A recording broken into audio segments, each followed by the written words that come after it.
कैसे हैं। आज हम आपको घातांक के विषय में बताएंगे। घातांक क्या होता है। आपने वर्ग घनमूल के विषय में पढ़ा होगा। तो वर्ग के विषय में जैसे 2 का वर्ग यानी स्क्वायर, तो इसमें ये आधार है आपका 2, आधार आपका 2 होगा और घात कितनी लगी है 2, यानी इसको घात बोलते हैं। घात आपकी है 2, तो 2 की घात 2, यहां पे आधार 2 है और घात 2। इसी प्रकार से हम आपको 2 संख्याओं का गुणन बताएंगे। 2 संख्या यानी 2 घात वाली संख्याओं का गुणन जिसका आधार एक ही होगा, समान होगा। ठीक है, तो देखिए इसका फार्मूला होता है सबसे पहले a की घात m मल्टीप्लाई a की घात n, ये बराबर होगा a m प्लस n। यानी कहने का मतलब यह है कि गुणा में क्या होती, घातें जुड़ जाती हैं, लेकिन कब ऐसा होगा, जब आधार समान होगा। जैसे पहला क्वेश्चन लेते हैं, देखिए पहला क्वेश्चन आपका दिया हुआ है 5 की घात 2 गुणे 5 की घात 4। अब यहां पर सबसे पहले हम समझते हैं आधार। आधार उसको कहते हैं जिस पर घात लगी होती है, यानी जिस संख्या पर घात लगी हुई है उसी को हम आधार बोलते हैं। तो यहाँ पर 5 क्या है, आपका आधार है और आधार आपका क्या है, समान है।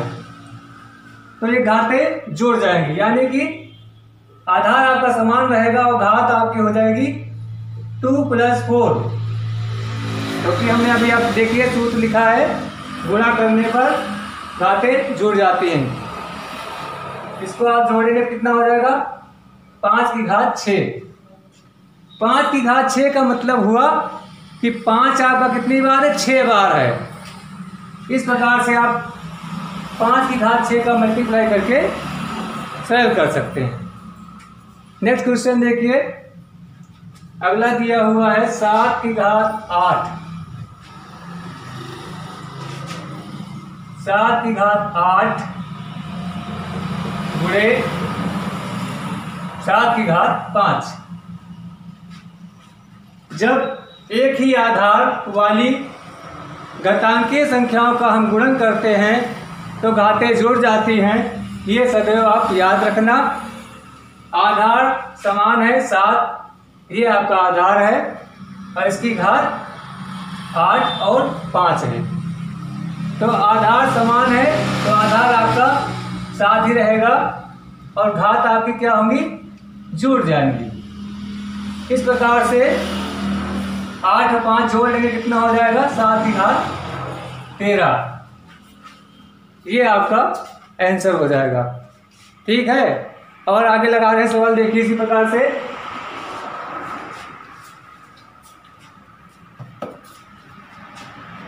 8 की घात 3 गुणे 8 की घात 4। इसमें भी समान आधार है, आधार एक ही है, 8, घातें अलग अलग हैं। तो इसका आधार समान है तो 8 ही रहेगा आधार और घातें क्या कर लेंगे, हम जोड़ लेंगे। 8 की घात 7, 3 और 4 कितना होगा, 7 हो जाएगा। ये आपका आंसर हो जाएगा। अब अगर 2 परिमेय संख्याएं हैं जिनका आधार समान है, देखिए 2 परिमेय संख्याएं हैं भिन्नात्मक, 4/5 की घात 5, 4/5 की घात 3। 2 आपकी भिन्नात्मक संख्याएं घात के रूप में हो तो उनको किस प्रकार हल करते हैं।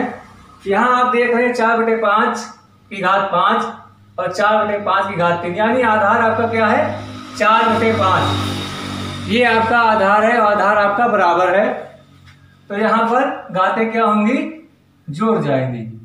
तो 4/5 की घात 5 + 3 कर देंगे, आपका आंसर हो जाएगा 4/5 और 5 3 8 घात जुड़ जाएंगे, कितना हो जाएगा 8 हो जाएगा। ये आपका आंसर हो जाएगा। ठीक है, अगला क्वेश्चन देखिए इसी प्रकार।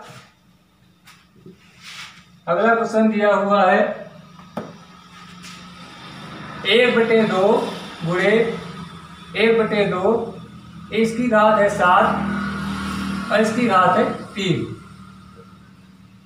यहां पर 1/2 क्या है, आपका आधार है जिसके ऊपर घात लगी हुई है।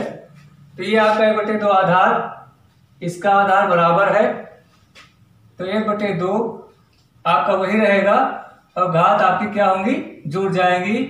तो 1/2 की घात कितना हो जाएगा, 10 हो जाएगा। ठीक, नोट करिए इसको। अभी हमने आपको बताया कि एक ही आधार वाली घातांकीय संख्याओं का गुणन। अब आपको हम बताएंगे एक ही आधार वाली घातांकीय संख्याओं का भाग।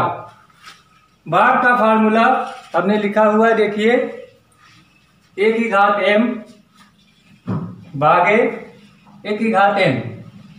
यहां पर आधार आपका a है जो कि समान है।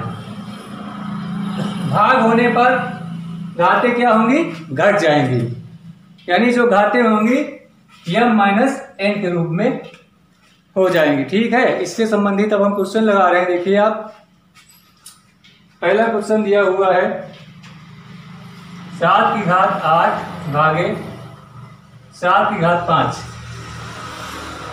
इसको सॉल्व करना है। इसमें आप देख रहे हैं कि 7 क्या है, आपका आधार है जिस पर घात लगी हुई है। यानी जिस प्रकार से आप मकान बनाते हैं तो नींव क्या होती है, आधार होती है।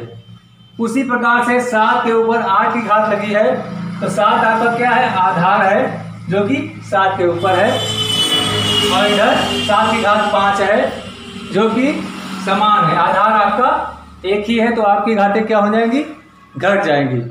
तो इसको इस प्रकार लिखेंगे, आधार आपका वही रहेगा और संख्याएं हम घटा देंगे। घात को हम घटा देंगे 8 - 5। 8 से जब 5 आप घटाएंगे कितना बचेगा, 3 बचेगा। 7 की घात 3, ये आपका आंसर हो जाएगा घात के रूप में। ठीक है, अगला सवाल देखिए इसी प्रकार 2 की घात 5 भागे 2 की घात 4। यहां पर आधार आपका कितना है, 2, क्योंकि 2 के ऊपर 5 की घात लगी हुई है, तो आपका आधार 2 है और घात 5 है। दूसरे में 2 की घात 4। आप देख रहे हैं यहां पर आधार आपका समान है, तो हम घातों को क्या करेंगे, घटा देंगे। 5 - 4, इसको अगर आप घटाएंगे कितना बचेगा, 2 की घात 1। 5 से 4 जाएगा, कितना बचेगा, 2 की घात 1। ये आपका आंसर हो जाएगा। आगे देखिए,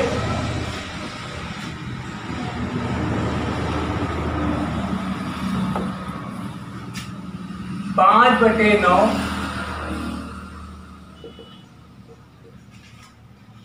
दूसरा है 5/9। 5/9 की घात 7 और 5/9 की घात 4। अब यहाँ पर ध्यान दीजिए, ये आपकी क्या है, भिन्नात्मक संख्याएं, परिमेय संख्याएं हैं। 5/9 और 5/9 दोनों समान है, यानी आधार आपका एक ही है। अभी हमने बताया कि जब आधार समान होगा तो घातें घट जाएंगी। इस प्रकार से आधार आपका वही रहेगा 5/9 और घात 7 - 4 यानी घट जाएगी। 7 से 4 घटा देंगे तो बचेगा 5/9 3। ये आपका आंसर हो जाएगा। अगला क्वेश्चन देखिए इसी प्रकार से 3/5 की घात 7। और 3/5 की घात 9 और 3/5 की घात 3 लेते हैं। यहाँ 3/5 की घात 9 है और इसमें 3/5 की घात 3 है। यहाँ भी आधार क्या है, एक समान है, तो घातें क्या होंगी, सदैव याद रखना, अगर आधार समान है तो भाग में घातें घटती हैं। तो इस प्रकार से 3/5 की घात 9 - 3 हो जाएगा। 3/5 और 9 में से 3 जाएगा, कितना बचेगा, 6 बचेगा। इस प्रकार से 3/5 की घात 6 ये आपका आंसर होगा। धन्यवाद।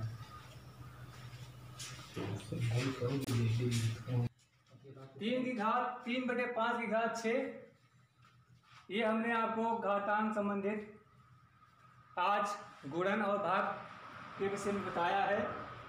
ये शॉर्टकट है, बिल्कुल शॉर्ट है, अगर आप लगाएंगे बिल्कुल शॉर्ट है। और आप हमारे चैनल पर जेडी एजुकेशनल चैनल पर बने रहिए। हम आपको बहुत से मैथ के शॉर्टकट बताएंगे जिससे आप कम समय में सवालों को हल कर लेंगे।